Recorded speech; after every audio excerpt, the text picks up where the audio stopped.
Impact. Jessica, where are you on LinkedIn? Collaboration. I'm here for accountability. And we're all here for community. Jessica Valerie. I am a sourcer at Google. I also am a dog mom. But my name is Shannon Whittington, and I am a clinical nurse educator. You don't have got a calculator. Of course you do. Of course you do. Your strategy. Yes, hello, welcome. What up? I am a man of faith. I am a motivator. I am the. I am Brian Witcher. I am the director in coaching development. Yes. There you go. Oh, I don't know, but might be one of the old guys. Was subtle. Oh my gosh. I was hoping that we were just gonna get into a game. This is the intros. We couldn't do it. Kevin, would you mind doing a little intro for yourself? Why don't you go throw it at her? Yes. It's vibrant and bright. But my name is Carmen Drummond, and here is my tiny mic. Really loud.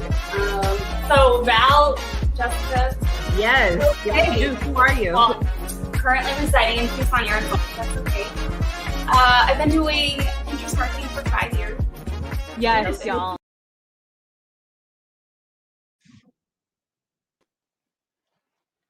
Hey, everyone.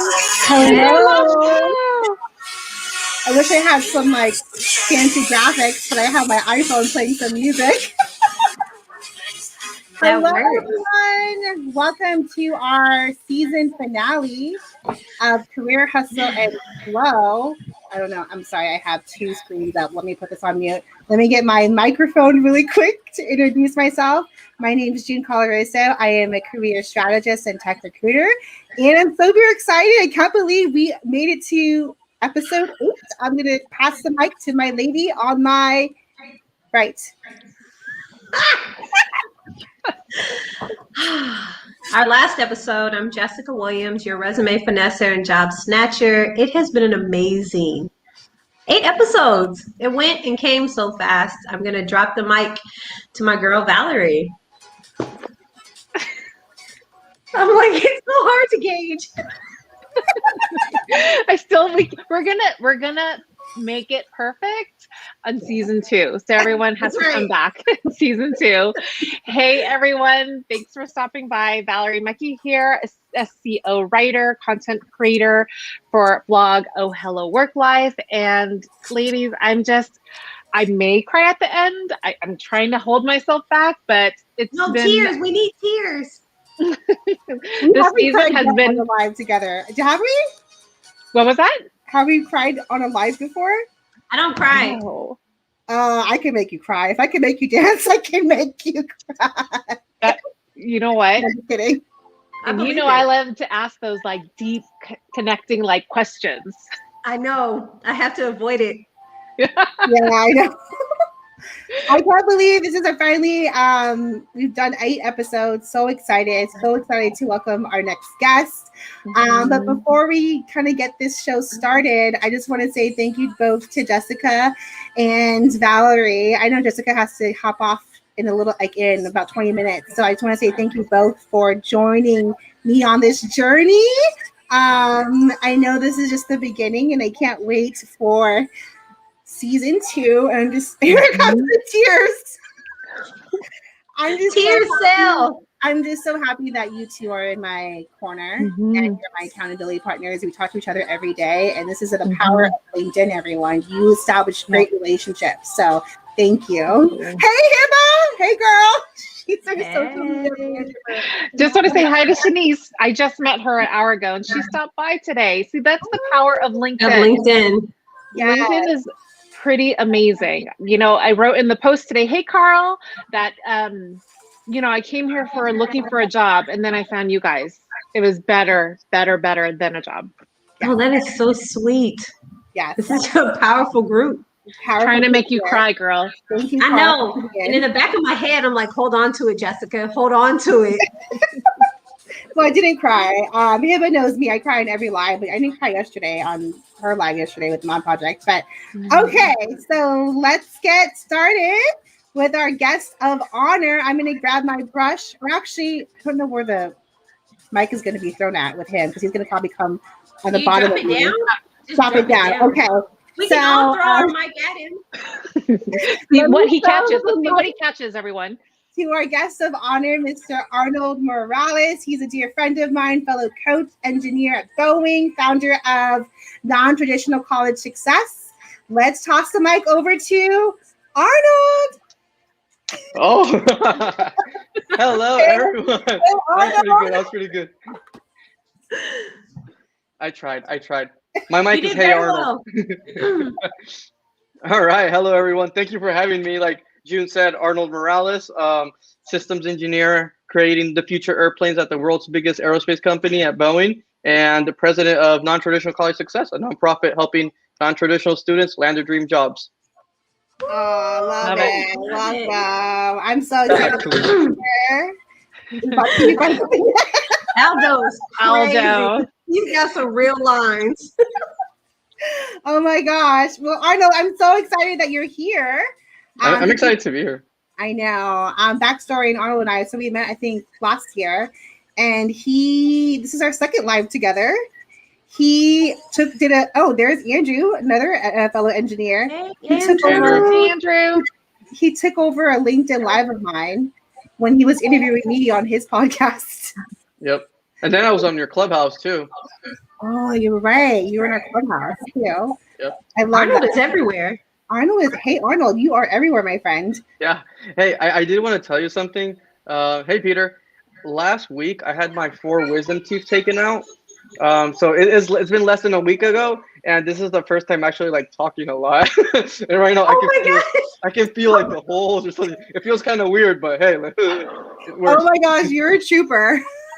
I was gonna ask you too. Like, did you just get back from the dentist? But I didn't want to. No, it was last week. It was a little less than a week ago, and I thought I was gonna be great for now, but I still feel some stuff here. So if I faint, you know. Oh no, yeah. Thank you for being such a trooper. Val, do you want to ask him that question that we always ask before we start? 100%. So Arnold, what is the song that gets you hyped? Whether it's going to be for an interview, your first day on the job, going in to make that presentation, what is that song? I have 2 that I always put. I usually put Eminem, Lose Yourself. That one usually hypes me up. I use that one a lot for like presentations.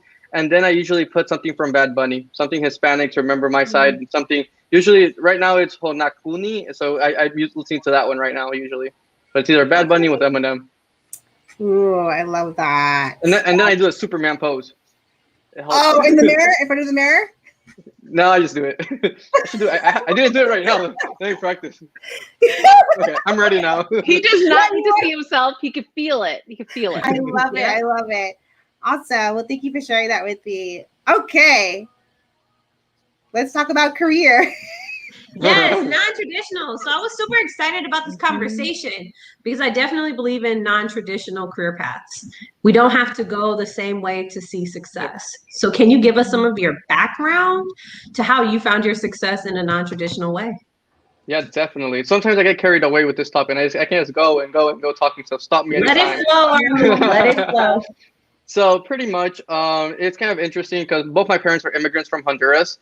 And so I was born in the U.S., and then I went to high school and middle school in Honduras in Central America. So I was only here for like when I was a kid in elementary school. And you don't really have that much like experiences from that. So all the time I've always felt like I'm not Honduran enough because I wasn't born in Honduras, and I'm not from the U.S. enough because I didn't grow up here. So that's kind of the start. After that, my parents had this like really nasty divorce. Company broke up, and I was in Honduras. We were pretty much in private schools. Everyone's in a private school. And they couldn't pay for my private school anymore, so they didn't have transcripts. So I moved to the U.S. It was like, okay, Arnold was born in the U.S. Let's send him back to the U.S. He can go do something, or whether go work or something. And then I started to look for jobs, and no one wants to give you more than like $7.25 if you don't have more than a high school diploma. So it was like, okay, I was working like, and I was pretty young. I was like 17, work at this t-shirt shop for like minimum wage. And I was like, okay, this sucks. But what I'll do in the meanwhile, let me get a GED so I can go work in a warehouse or something. So then I got a GED and started working at these warehouses. I hated my job. I would like, and no offense to anyone working at a warehouse, I just personally, I didn't like it. And I had all these bosses that I knew that I was smarter than them. I knew I had better ideas. I'm like, what's the difference between them and me? And the only difference was they had an associate's degree. And I was like, okay, or a technical thing. I'm going to go to what everybody tells me is to go to college. And then I went to college the first time. So I went to sign up for college at Ivy Tech Community College. Here comes this kid from Honduras with just a GED signing up for community college. I had no idea how I was going to pay for it. I had no money, low income. I had first generation, so I had no idea what I was doing. A lot of first generation people can relate to that. Anyone first generation, put a thumbs up or something in the chat. First generation, so I was the first one in my family to go to college. I was actually the first one to get a master's degree from like all my family. That's like 200 plus people, like cousins and everything. So I went, and I was a minority. I was this Hispanic person in Indiana, which is mostly white men in Indiana, and especially like an engineering school. So it was all these things against me, but still I went to this engineering school. Oh, and the other thing is I started engineering school without knowing what an engineer was. I had no idea what it was. And they told me, well, how did you pick that then? Okay, so I did this aptitude test, and it said you would be a good fit for STEM majors. And I told them, yeah, I love science and math. And they're like, what type of things do you like? And I was like, well, I like cars, I like ATVs, I like how engines work. And they're like, oh, you want to be a mechanical engineer? And in my head, I was like, I have no idea what that is. But I said, you know what? That sounds really cool. I'm going to do that. So they signed me up for mechanical engineering for an associate. So it was pre-engineering. So then I went home that night and I spent like an hour on YouTube and Google looking up what is an engineer? What does a mechanical engineer do? How much money does a mechanical engineer make? I was like looking for all these things. So at the beginning of engineering school, I found my tribe and then just succeeded in community college. I never imagined I was going to succeed that much. I started the first engineering society, and I grew to be one of the like student leaders of the campus. I got to sit behind President Obama on his speech on free community college. I got to go to NASA as an aerospace scholar, and then I pretty much got like full ride scholarships to like after that.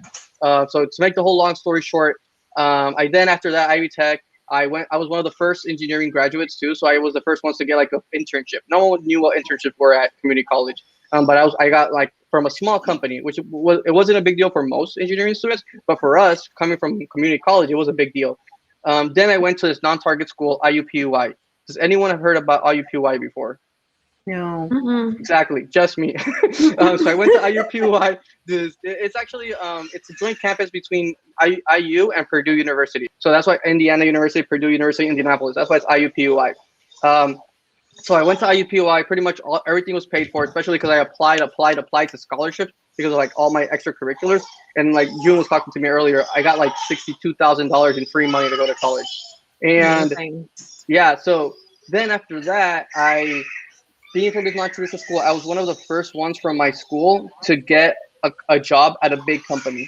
That wasn't like local, because you know when you go to like these smaller schools, you get good jobs if there's a good company that's local to you, because you're like it's easy to recruit. But you don't really look for I'm going to go to the biggest company in the US. I'm going to go to Google, Facebook, Amazon if you don't live near those places. So I was one of the first ones from my school to go to Northrop Grumman, which is one of the biggest defense contractors. And then after that, I did my master's. And after doing my master's, I got my dream job at Boeing, at the biggest aerospace company in the world. 3 universities in one. So yeah, so community college, IUPUI. No, it's 2 universities, Indiana University and Purdue University. So it's like a joint campus. And then they call it IUPUI. So yeah, that's kind of a summer. And then I just didn't get thanks Ambassador Mitchell. And I just didn't get a normal job. I got one of their most prestigious jobs. I got into like this. It's called this Engineering Accelerated Hiring Initiative, which pretty much like gives you a job offer 1 whole year before you graduate, and they tell you, hey, we don't know what you're gonna work at, but we're gonna guarantee you, we're gonna give you an offer later. And then they send you to this conference where you get to kind of like match with people, like speed dating, and then you kind of get to pick where you start your career. And then after that, it's just been great. It's been getting great performance review. I'm on track for like an early promotion. So it's just been going great career-wise. Wow. I can't complain at all. Sometimes I'm just like, wow, I can't believe I'm in the room with all these intelligent people from MIT, Stanford, all these people that are just like, I'm a 3rd generation Boeing engineer. My grandpa was a Boeing engineer, worked on the 747. And I'm just like over here like, I went to high school in Honduras and I didn't know what engineering was. That is so awesome. But that kind of speaks to the your testimony is that you don't have to go to Harvard or Yale or MIT to land. You're sitting across from the same people, right? Exactly. So I think also I had read, I was going through your LinkedIn feed. How many times did you apply to Boeing? Oh, that's a great question. Oh, yeah, So, That's a good one. yeah, that's the other thing. Like people give up. I didn't give up. I said I'm going to land the biggest job that's possible in the U.S. And I went to a career fair. So I went to the career fair 6 different times in 3 years. So every year I would go to my school's career fair, and then I would fly across the country to a conference to go again to try to get a job at Boeing. At these 6 times in line, every time. So if you've ever been to a conference, the Boeing line is like 2 hours long. So I would stand in line for 2 hours to wait for someone to talk to me, to tell me either apply online or, hey, we might give you an interview. So out of those 6 times, I got 3 interviews. So 3 of the times it was like, no, no, no. Then out of 3 times I was getting closer. Now I had interviews. So I got the interview. Sorry, we went with someone else. Got an interview. Sorry, we went with someone else. And then the 3rd time, and I remember telling them in my interview, I'm like, you know what? I'm just like, why should we pick you over other people? And I'm like, well, because I'm very hungry and I want to work at Boeing. It's like, if you don't get me now, I'm going to come back. This is my 6th time in line. This is my 3rd interview. I'm just going to keep on coming back until you give me a job. And then they were like, yeah. And the thing is, like, people can relate to you because everybody thinks, oh, it was the first time. And then one of the interviews, like, actually, I also interviewed 3 times until I got my job. And one of the other interviewers was like, hey, actually, I went to some of your paths. So it was like all these stories just being out there and sharing. So yeah, so I went 6 times, and that's like 6 times being in line and trying to get, like, talking to recruiters. Outside of that, I applied online to probably like 60 or 40. Well, like the first year I applied to like 40. The second year I applied to like 10. And the 3rd year I only applied to like 2 jobs, and I got the job. So it wasn't about the numbers applying online. It was more about targeting and all that good stuff that June knows all about. Yes. Yeah, definitely. Yeah, That's right. We got to feed our family. You got to make that money too, right? So that perseverance and dedication and resiliency. That's resilience. You can't give up. This question. Yeah, exactly. I actually met my wife in Honduras when I was in high school. So yeah, she just graduated too. Yeah, she just graduated from the University of Washington. She has a better story than I do. We can switch her if you want. Like, she can come sit here. I can leave. We should have done like a panel, and we should have done like a interview with both of you. I love that. Yeah. She's like full-time mom, immigrant from poverty also. So she has even a better story than I do. You want me to switch really quick? You're so sweet. Hi, Andrea. Andrea says, hi, Andrea. Yeah. Why did you want to go work at Boeing so much? I was going to say so grit. Much grit. Amazing. Mm-hmm. How much did it cost you to fly across the country? Love your story. Those are some great questions. Why I wanted to work at Boeing so much? It was because I was really passionate about aerospace, and Boeing is the biggest aerospace company. And like every time and then at the conferences, like Boeing was just like on this pedestal versus everybody else. And like all the Boeing engineers had all these like great like awards and had these great, like, it's just really cool. Like working at the biggest aerospace company, like you're working on airplanes or you're working on space shuttles or you're working on military airplanes, and they have it all. So that's why I really wanted to work there. And then for your second question, how do you fly around the country? Remember, I'm from this poor background, so I did not have money. So how did I pay for college? People don't apply for scholarships, and that's how I applied. I got all these scholarships, and people don't apply for grants. And the only way I was able to travel every year, I only go to one conference every year, and it was because of grants, because they could only give me one grant. If not, I would have gone like 3 or 4 conferences just to make sure I got all those opportunities. But pretty much I applied to grants. No one else was applying, so I was getting all those grants. And they were like, oh, we tried to just give you 1 grant, but no one applied. So I got the 2nd year and the 3rd year also. So say that again. People don't apply. Apply anyway. They don't. Yeah, that is the one thing I learned. Apply anyway. Yeah. I'm also.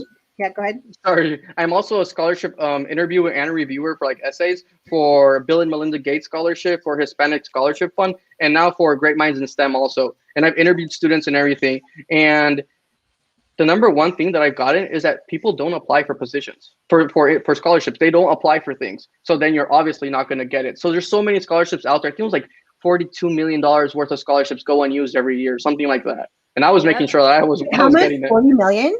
Yeah, like $40 million in the US. I think like 42. Yeah, it was like 42 that last time I saw. Wow. Yeah, because even if you don't think you fit the entire criteria, apply anyway. Because if I'm the only person who applies, I used to do college and career advising. a long time ago, and you advise everybody apply, because if nobody else applies, you're gonna get it, and they may send you a letter, don't apply to us again, but you got that grant this time. Yep. Yes. So don't leave your money on the table. Back, secure your bag. But if you don't, I have to. Go ahead, Jessica. You have Sorry, to go. I have to jump in and say goodbye. It has been a wonderful season. Arnold, you are the bomb.com. Thank you so much, Jessica. Short session. I'm so sorry that I have to jump off, but I know you guys are going to drop some gems. Thank you, everybody. It's been a great season. I can't wait till second season. As always, be diligent, stay resilient, and keep applying. Okay, job snatcher. Peace out. We'll see you. Bye, y'all. Bye, Jessica. Bye. Love you. And I did want to tell everyone on live, if I haven't reached out to or said anything, if you commented my name or anything, it's because I'm not looking at I can't see the live feed. Maybe I'm just making a mistake. But I'll fix that in case anyone's talking to me. What's that? Oh, never mind. I see it here. If you see any comments. So Yep, I actually have a question for you, Arnold. So why do you think people don't do it? What is stopping them? Do you think it's imposter syndrome? Do you think it's a not worthy? Or just not lack of knowledge? Yeah, I think the two biggest reason is one, they're too scared to do it, mostly imposter syndrome. They're like, why would I get it? I'm not good enough. So that's another big thing that people don't realize, that they're usually their biggest roadblock. You're usually your biggest roadblock. You're too scared to apply. You're too scared. So there's that people. Then there's the people that apply, but they don't get it, and then they never apply again. So I think there's that two categories: people that never apply at all, and the people that tried once and just got scared. I've also been a recruiter for a lot of these big aerospace companies, and I will tell you, competition is hard. And the only reason, the only way to really get it is to keep on trying, because every time you're getting better at it, every time you're learning how to write an essay better, every time you're learning how to interview better, and then you land those things. But the only way to lose is to stop trying. If you never stop trying, you're still in progress. You haven't lost yet. That was a mic drop. Boom, boom, boom, boom. That's my sound effect. Boom, boom, boom, boom. Don't worry, season 2 will have sound effects. Yeah, we should. When you introduced me, I was like, beep, beep, beep, beep. I was like, no, but that line was perfect. What was it? The moment you lose is when you stop trying. Yes. Okay, I'm gonna get that quote from you. The moment you lose is when you stop trying and putting in effort, right? Yeah. I love that. Look you're a pure example of not giving up, flying back and forth 6 times just out of the love of aerospace. Yep. Am I getting that right? Yeah, you are. Yeah. And then you said your grandfather was an engineer at Boeing as well? Is that what you said? No, he was up against people that had this lineage, this heritage. I see what you're saying. Got it. Okay. Oh my God, I'm so proud of you, Arnold. I wish my grandfather was a Boeing engineer. It would have been much easier. And you're the first person in your family of 200, you said, that has their master's. Yep, all my cousins, aunts, everything. None of them have ever gone to grad school. Oh my gosh! And it's an example, because my little cousins, they ask me, Arnold, so what is it that you do? Arnold, what about master's degrees? So it's my cousins, my brothers, and everybody gave me an example to work hard. Then some of my cousins gave me an example to go to college. Now I'm giving them an example to get a master's degree. So we're all kind of helping each other go up. I think paying it forward, yeah. For a lot of families, first generation, second generation, it's not a lack of trying sometimes. It's just a lack of knowledge. You don't know what you don't know. Right. You know, I didn't grow up with all of that. Yeah. And we didn't have examples. Yeah, we didn't have examples or role models that look like us, that grew up in the same way of living. I live in a very modest upbringing, and my dad is a mechanic. My mom was making maybe $13 an hour as a data entry specialist, and never really had an example of what that looked like as far as the college, being a successful college student, right? I was attending multiple community colleges, So I love that you're kind of paving the way for your family and being a great example. So that way, when your nieces, your nephews, your daughter, they have that prime example with you, right? So exactly. Love that. Okay, how about it's kind of a selfish question, because I actually have a son in college. If someone's already in college, can they still apply for grants and scholarships while they're second year? Yep, definitely. They're all the way to senior year. Depending there's the number one place that I would go. Someone else asked this in the questions. Where can you find those scholarships? Yeah, Andrea. Yeah, the first place I would go is to your school's scholarship office, because those are really targeted to you. And then I would look online for things. So I wasn't from Indiana. So in Indiana, I would look up those organizations in Indiana that were targeting Hispanic students because I was like, I'm Hispanic. And then I was like looking for organizations targeting STEM students because I was in engineering school. So I was looking for those targets that were targeting me pretty much that I didn't know about. And then I found Hispanic Scholarship Fund and I applied for it. And I just like looked to search for it. And then the more you keep on looking, you start to meet people and those people start to give you other opportunities to tell you, hey, here's another place you should look. Here's another place. Here's this website. Here's this. So it's just like start digging for it. It sounds like networking is a part of the toolkit, right? Like, how would you break it down to get those grants and scholarships? Would you say it's research, like networking? Like, what is it? I think it's a combination of research and networking, making sure you know people. And the thing with networking, a lot of people's like, it's not what you do or like what you know, it's who you know. In reality, it's not even that. It's who knows you. Because you can know everyone. I can know who June is. I can know who Valerie is. But if they don't know who I am, they won't reach out to me and tell me, Arnold, there's this opportunity. So it's that whole being out there and making sure that people know who you are so they can tell you, hey, there's this opportunity. Ooh, I love that. I mean, this is season finale and we're dropping like back and forth. Well, I mean, I think what you're talking about is personal branding, right? Like, right? Yep. It's what people say about you. And then that way, if you don't put yourself out there and you're promoting your skills, how are they going to recommend you, right? How are they going to say, hey, we have this great scholarship program. You should apply. I love this comment that Ambassador said. It's like the lottery. You can't win if you don't play. And if you don't show up and promote your personal brand and you don't have that digital presence on LinkedIn, or if you're not networking, you're not playing the game. How are you going to win, right? So let's talk about your hustle then, Arnold, because your journey, your path, your perseverance, your determination, your success motivated you to start something really special with non-traditional college success. So what really inspired you to start that? Yeah, definitely. So when I was in community college, they started to reach out to, because I was the only Hispanic engineering student. So anytime a Hispanic group would come, they would say, Arnold, you wanna, because I was like always involved, I was leading. They're like, do you want to go speak to students? And I said, sure, I would love to.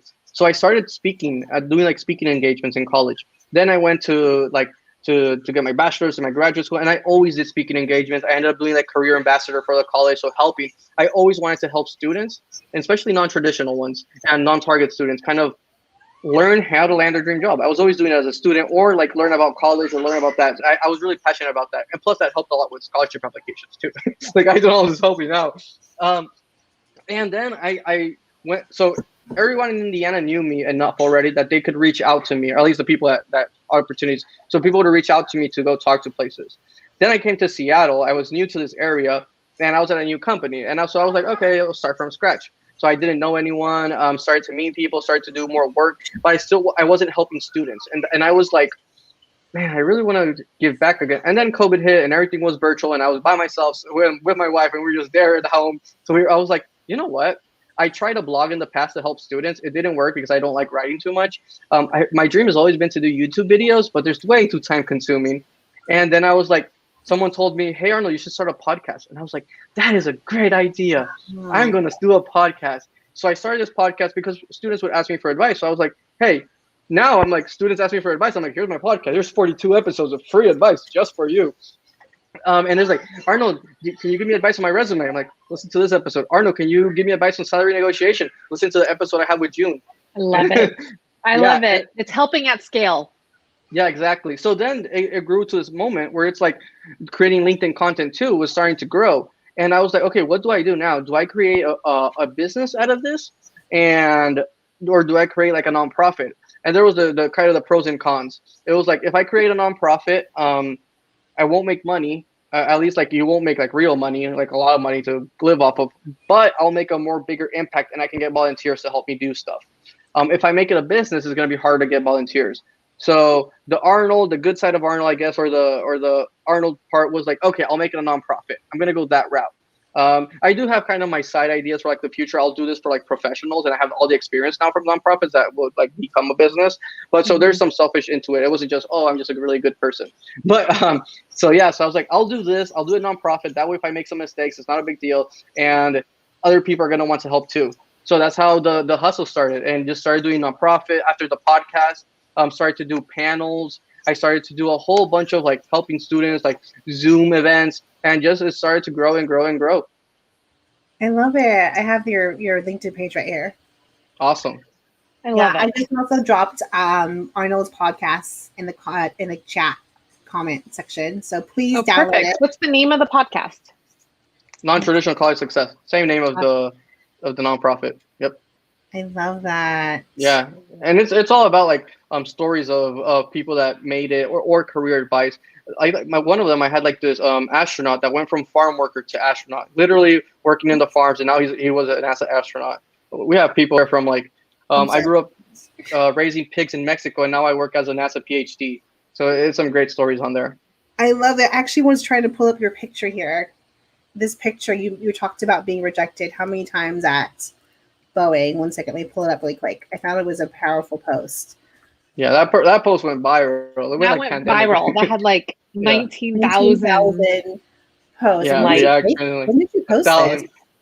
It was like a year It's on his ago. It features. should be on my features. Yeah, it's on the features. And then I reposted it, like for my 1 year kind of anniversary creating content on LinkedIn. I reposted it and I got like 3,000 likes again. I was like, man, people really like this post. Oh, here it is. There it is. Well, I think it's kind of like a testament of like how LinkedIn has changed and how people are resistant or like hesitant to build a personal brand on LinkedIn. Maybe they should rethink it, right? Because you just shared a story. Yep. And it sounds like, oh, I made this post and it went viral. I was like 3 months making posts every single day to see what sticked. And then this one went viral and I was like, great, I'm an influencer now. I have 1,000 followers. And then now it's grown to like 10,000 followers in in 8 months or something like that when I was really like doing a lot. So yeah, you passed our buddy Steven. Yeah, I did. Shout out to Steven. That was awesome. You always have this thing with Steven. He does. Steven.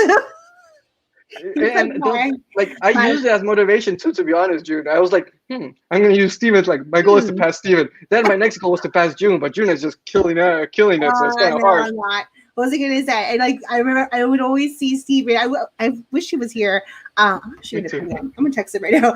I was for a season finale. I should have invited him, but I wanted it to be I wanted this show to be about you. But I'm texting you right now. Want to hop on live? He's like a brother from another mother. I feel like he would always just Valerie. He would always just look at my profile. Like, you know how you can see people reviewing a profile, and peeping it like every week, and text me, "Oh, you surpassed me again." I'm like, yeah, I did. There's nothing wrong with a little healthy competition, because if that's going to drive you to get to your next milestone. Definitely. Everyone's motivated by very different ways. Apparently, Steven's motivated by numbers. That's all good. Yeah. But I loved, Arnold, that you have the knowledge, you have all this experience, and that you took it to some sort of long form content, which is podcasting. And in a way, it's easy for you. You picked a type of medium. Yes. And stuck that to it. you feel comfortable. That is the number one thing for personal branding, don't you think? Definitely. Oh yeah, I definitely agree. And the number one thing is also like just start doing it. Even if you'll get better at it. And there's so many opportunities that come out of this. It's a lot of opportunities that come out of just being out there. So many opportunities. I wanted to read this post really quick because I just love just reading more about your story. But it was a really great, inspiring post. You said here. Pull it up again. So it says here, I got rejected 5 times from my dream employer, Boeing. I filled dozens of online applications and spent hours in line at the Purdue University Career Fair. I flew to 3 conferences, Great Minds in STEM, etc. And so the moral of the story, you only lose if you stop. Oh, there you go. There it goes. If you stop trying. I did not, and now I work at my dream job in my dream position. I love that. Woo! Tears. You're making me cry. I know. Oh yeah, and we said we were going to cry. So is Steven going to reply back to you, or I'm going to ask the last question? Okay. No, he's probably not. Okay, he's probably working. I saw that on a post. It's like we know each other's lives because we're always on LinkedIn. I feel like we're all coworkers. Yeah. Okay, so Arnold, now that you have your dream job and you're using all your knowledge and experience for good and helping a next generation and the generation after, like you're making a ripple effect impact. What puts you in that flow, whether it's creative flow or whether it is just everything aligns for you? What does that look like for you? That's a great question. I really think that a lot of kind of like the reason why I do all this is to kind of keep pushing the other people that look up to me. People that are like, hey, Arnold, just send me those messages. I love your story. Keep on going. So I think part of my flow is, I don't know if it's not people pleasing, but it's more of like trying to make sure that I'm setting a good example for others to follow. And then I really get energized by doing this. I feel like I always feel so energized when I'm talking to students and panels and things like that. I don't know why I get like this high. So I love doing it. And then in general, I think flow for Arnold is just being very genuine.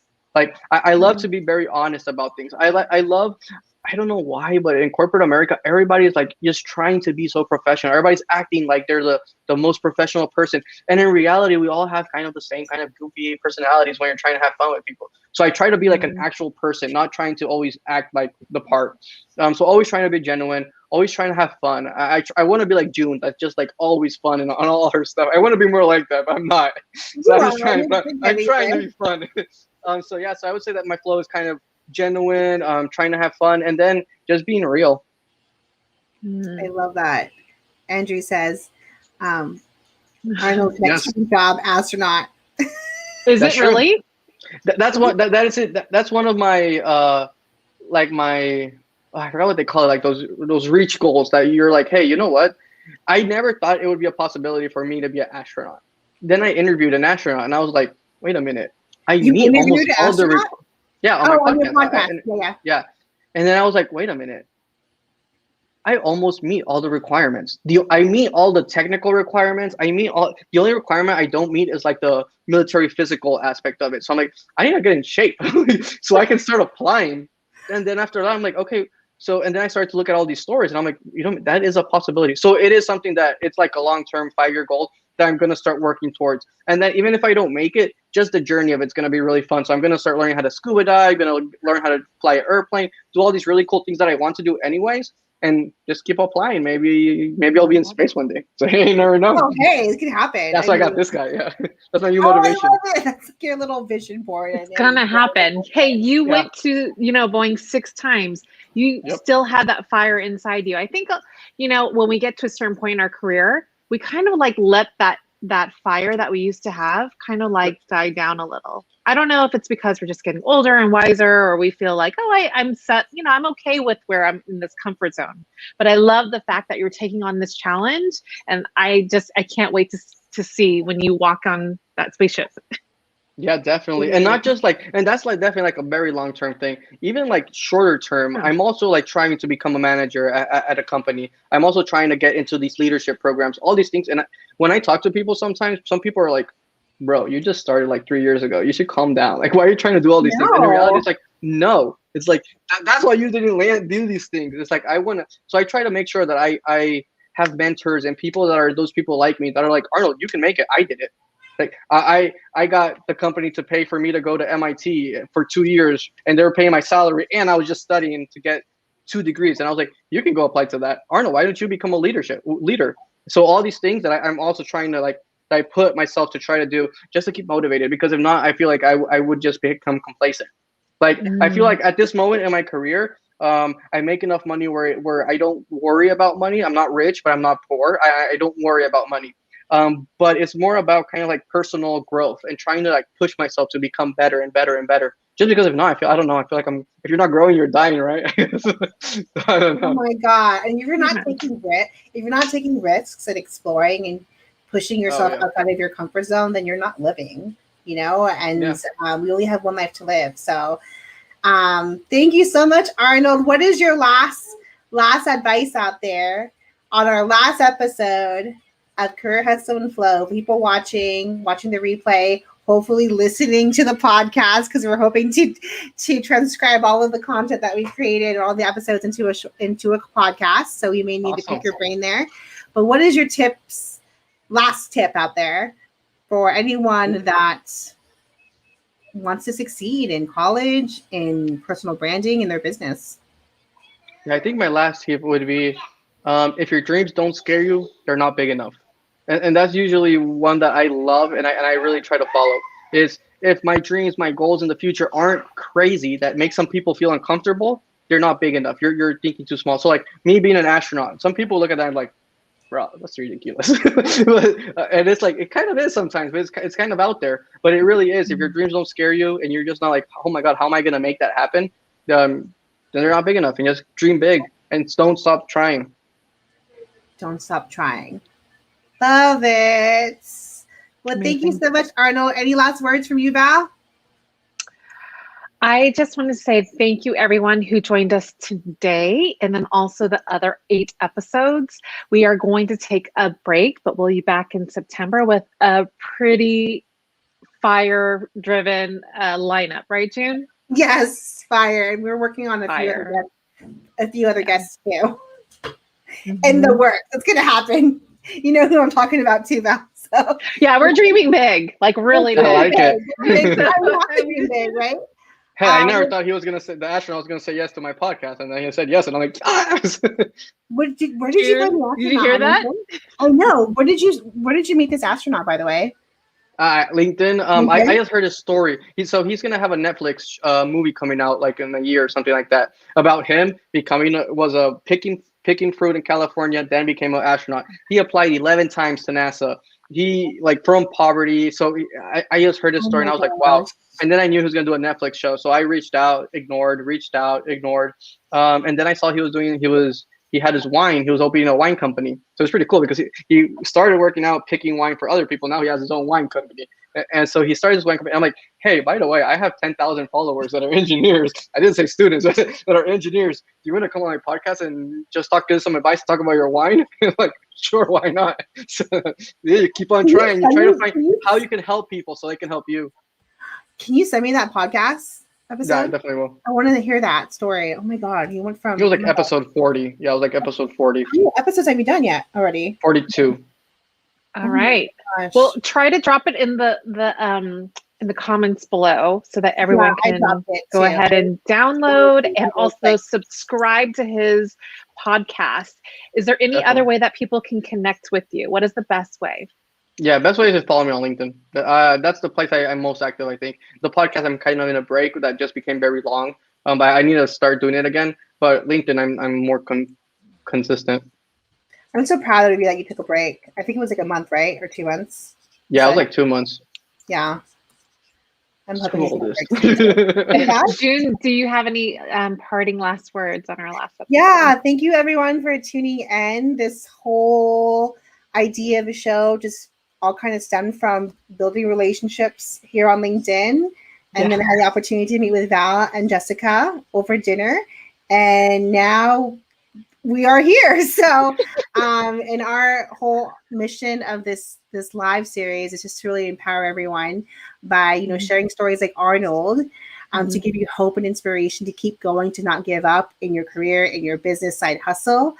We can all make it happen, right? We just got to show up and believe in ourselves. So thank you everyone for watching. Thank you, Arnold. We'll see you next season. Bye-bye. Bye, everyone. I promise I'll have special effects next time. Bye.